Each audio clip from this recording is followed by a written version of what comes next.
Rome, where former presidential candidate of the Labour Party, Peter Obi, alongside his wife, Margaret Obi, met with His Holiness, Pope Leo XIV. Peter Obi said he traveled to Rome after a trip to the United States with the goal of praying for Nigeria's peace, unity, and renewal. Obi made the comments in a post on X, saying that he brought Nigeria's challenges before God during a spiritual pilgrimage. He wrote on X, and I'll read his post in part. He wrote, "At St. Peter's, we were privileged to be received in audience by His Holiness, Pope Leo XIV, to whom we humbly appealed for prayers for our beloved country, Nigeria. Along the way, we met several Nigerian pilgrims, men and women of faith, whose faces shone with quiet hope.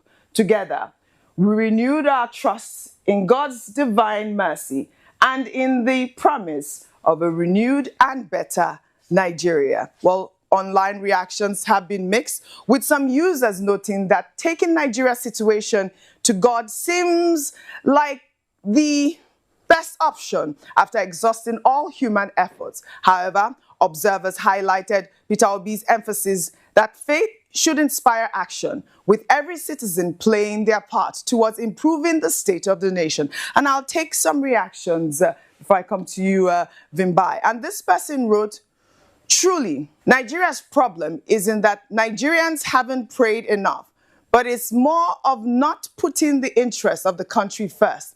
If we like, let's pray from now till 1 million years without doing the right thing for our country. Our country won't change.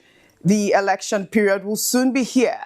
Let's make the right call. Hashtag God bless Nigeria." Another ex-user wrote, "Whether I agree or not about taking Nigeria's matter to God, I think as a nation we must first take the matter into our own hands, because even the Bible said the violent ones take it by force.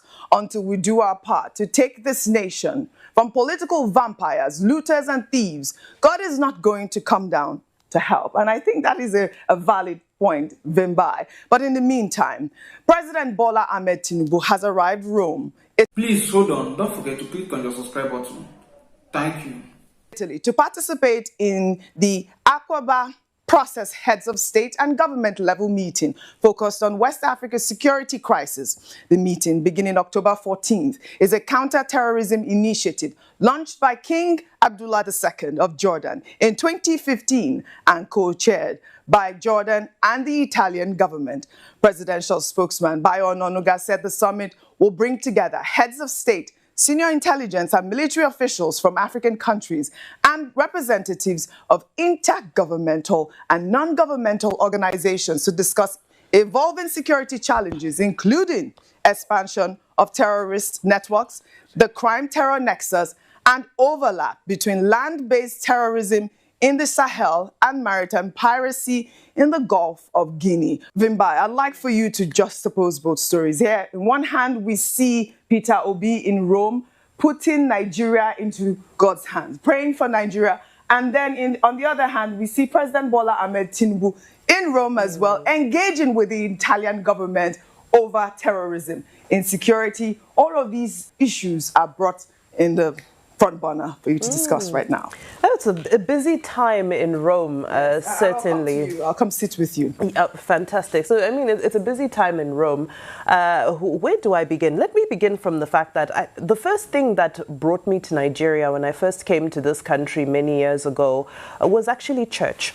I came here to attend a church, to attend some prayer services and so forth.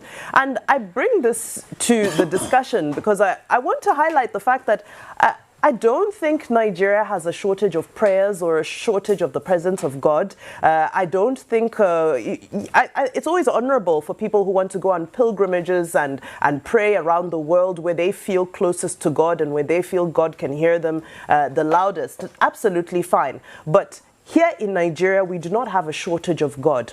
But the question is, when we preach about the Bible and all of these things, how many people are actually taking all of those lessons and... Please hold on. Don't forget to click on the subscribe button.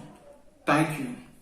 all of those scriptures that we are supposed to live by. How many people are living by them? So I think that in the case of Mr. Peter Obi and his beautiful wife, I think it's a noble cause for them to embark on this journey. But I think Nigerians right now want to hear their proposed solutions as an opposition in waiting, if I may call it that. Political season has heated up, and the questions continue to spring up. We're here talking about presidential clemency and pardons. We're talking about the screening of a new INEC chair. We're talking about movements happening with political permutations by the day. There's a lot of uncertainty with the economy. Insecurity, is biting. So as much as this is a noble trip, and as a private citizen, he's fully entitled to do so,